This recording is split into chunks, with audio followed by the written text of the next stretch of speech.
Right now is an awesome time to be into bolt guns, but it's also way too easy to waste cash on the wrong rifle. On the same rack, you'll see affordable bolt guns quietly printing sub-MOA groups, while the high-dollar showpieces struggle with stiff bolts, wandering cold-bore shots, and finishes that hate bad weather. Hunters, range addicts, and first-time rifle buyers all face the same problem: a wall of marketing noise pushing ultralight mountain rigs, long-range toys, and polished legacy designs as if they were automatic upgrades. In reality, too many of those rifles are riding on reputation, flash, or internet hype instead of real-world performance. And what's at stake isn't just pride, it's your season, your paycheck, and whether you trust your rifle when the moment finally matters. The bolt-action world in 2025 is flipping the script on what counts as premium. These days, rifles in the $600 to $600 range are packing features that used to be reserved for the big spenders: slick cycling, weatherproof finishes, adjustable triggers, threaded barrels, and honest-to-goodness sub-MOA accuracy. When budget rifles show up with smart machining, better stock designs, and mags that actually work, the fancy models can't just skate by on looks anymore. A real rifle proves itself where it counts in the field. It's about how the bolt runs from the shoulder, how the gun balances with your optic or can, and whether it feeds, extracts, and holds zero without any drama. In this countdown, we're calling out the hype and showing which bolt-action trends just aren't worth your money. The first category on the chopping block is the ultralight, carbon everything hunting rifle that promises backcountry magic. On paper, rifles like the Christensen Arms Ridgeline FFT look incredible. You get a carbon fiber stock, a carbon-wrapped barrel, a sub-MOA guarantee, and a bare rifle weight around that 5.5-pound mark. It sounds like the perfect tool for climbing mountains with a pack and still having a rifle that will reach out across a canyon. But out in the real world, the story is a lot less magical. Folks drop over $2,000 on one of these rifles, slog through a tedious break-in process, and still wind up wrestling with tight chambers, sticky bolt lift, or accuracy that goes out the window once the barrel heats up. That featherweight stock might look cool, but once you slap on a real scope and maybe a suppressor, the whole setup can feel front-heavy and twitchy when you're actually shooting in the field. Throw in Magnum-level recoil, and suddenly most shooters can't spot their own hits or keep a tight group unless they're glued to a bench. Here's the not-so-glamorous side of carbon barrels that doesn't get much airtime. Sure, carbon looks slick and futuristic, but a lot of these carbon-wrapped barrels actually trap heat around the steel liner instead of helping it escape. That means your barrel heats up fast and just doesn't cool off like a good old-fashioned heavy steel tube. Not ideal if you're trying to dial in your zero or stretch things out at distance. Add in all the stories about returns, half-finished project rifles, and racks of barely used carbon guns gathering dust, and the shine starts to wear off. Honestly, for what you'd spend on one of these finicky setups, you could snag a rock-solid steel hunting rifle, some quality glass, and still have enough left over for a mountain of ammo. Other brands are jumping on the carbon mountain bandwagon. 2. Take the Fierce Rival and Fierce Carbon Rival. Both are all about featherweight builds, carbon-wrapped barrels, and laser-like accuracy, but with price tags that could make a custom shop do a double-take. The pitch: they claim to do everything the other carbon rifles can, just with a little extra flair. I'm irritated that some of these rifles get real picky about temperature and shot strings. Hunters have seen their point of impact wander as the barrel heats up or the weather changes, which is the last thing you want when you're trying to make a long shot in the mountains. You shouldn't have to babysit a high-end hunting rifle just to keep your zero steady. And if that accuracy guarantee falls short, too many folks end up shipping their rifle back or arguing with customer service about what counts as match-grade ammo. The real kicker isn't that these rifles can't shoot. It's that for $2,500 to $3,000, you're still taking a gamble.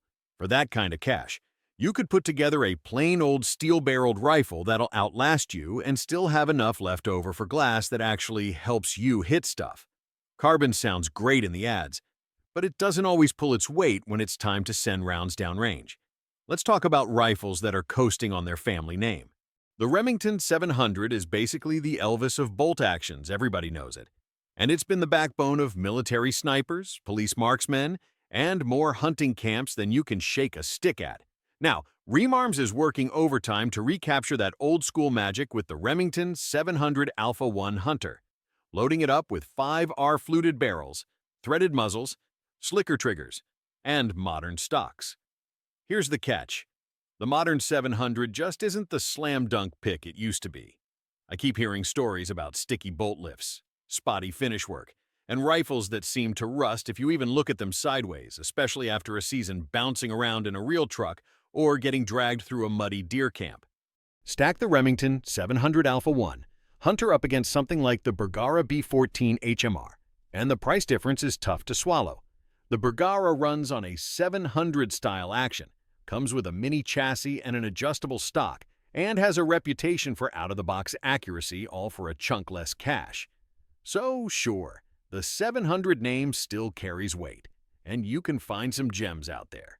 But in 2025, you're mostly paying extra for the nostalgia factor.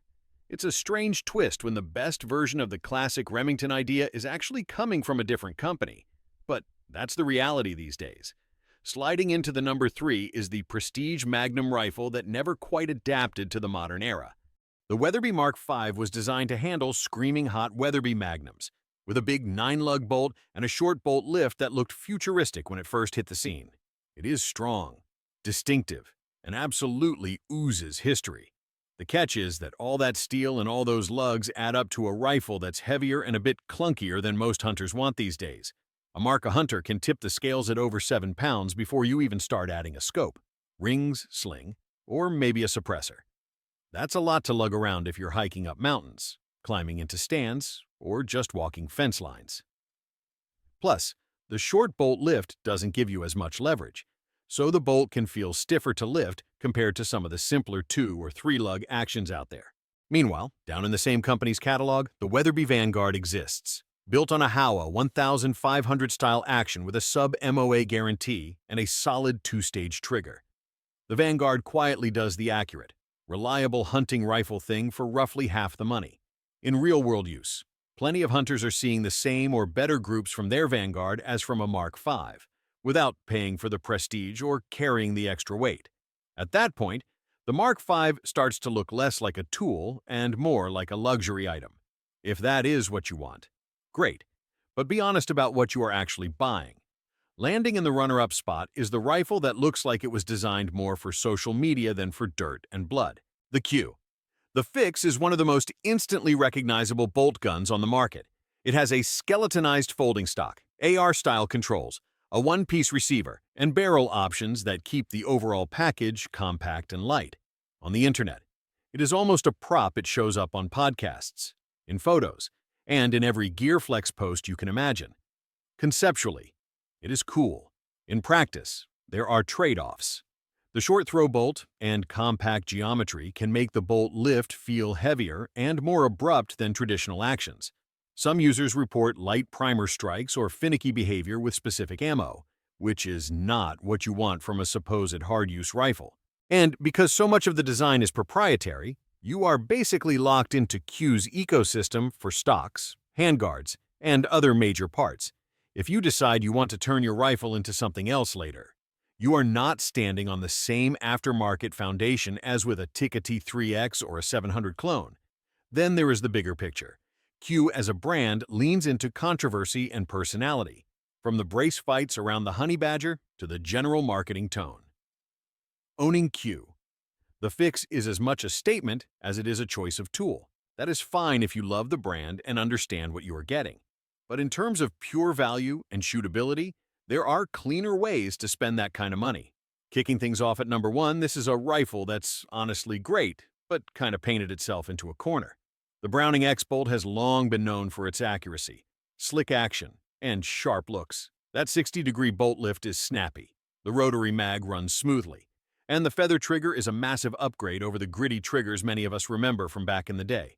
For a long time, if someone asked for a solid hunting rifle, the X-Bolt was the go-to pick. The issue is that the market moved, and the X-Bolt platform did not quite keep pace. That feather trigger is a 3-lever setup that usually sits in the 3 to 5 pound zone. If you're after a crisp 2-pound break, you're pretty much out of luck, unless you want to start swapping parts or call in a gunsmith. The action isn't nearly as mod-friendly as something like a Tikka T3X or Bergara B14 either. Even with the new X-Bolt 2, you're still stuck with a pretty limited aftermarket for stocks, chassis, and bottom metal. Fast forward to 2025, and the X-Bolt's price tag starts to look a little steep for what you get.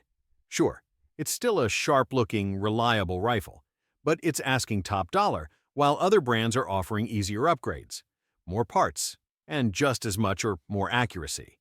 If you're the kind of hunter who buys one rifle, never messes with it, and just wants a classic combo of wood and blue steel, the X-Bolt still fits the bill. But for everyone else, there are better options out there. To really make the point clear, let's look at the rifles that quietly embarrass the so-called premium options. The Tikka T3X line sets the standard buttery smooth factory actions, cold hammer forged barrels, and adjustable triggers that many shooters safely tune near 2 pounds. They deliver accuracy far above their price and come in configurations for everything from mountain hunts to long-range training. Add a booming aftermarket, and you are never boxed in. The Bergara B14 HMR takes the familiar 700 footprint and simply executes it better. Mini chassis, adjustable stock, reliable accuracy, and all at a price far below a Remington Alpha 1 while being easier to grow with. The Weatherby Vanguard, built on a Howa 1500 style action, is the definition of practical value sub-MOA performance and a solid 2-stage trigger. When it groups alongside the pricier Mark V, the luxury tax becomes obvious. And the Ruger American Rifle Gen 2 Predator is the budget disruptor, with threaded, fluted barrels, improved stocks, and workable triggers that still leave room in the budget for real glass and ammo. Its performance forces mid-tier rifles to justify why they cost hundreds more. Put all this together, and the picture is simple. Overrated bolt guns are not useless. They just stop delivering once you look past the brochure. Meanwhile, the boring rifles keep doing the real work without asking for a premium. So that is my take on the most overrated bolt guns on the market right now, and the workhorse rifles that make them look bad. None of these high-dollar guns is completely useless, but a rifle that costs 2 or 3 times more should not be matching a Tikka T3X. Bergara B14 HMR, Weatherby Vanguard, or Ruger American Rifle Generation 2 shot for shot. If this breakdown helped you separate marketing fluff from real performance, hit like or subscribe, and share this with the buddy who is about to impulse buy a custom-grade bolt gun. Drop your own overrated picks in the comments, and let me know which underrated rifles you think deserve their own countdown. I will see you in the next one.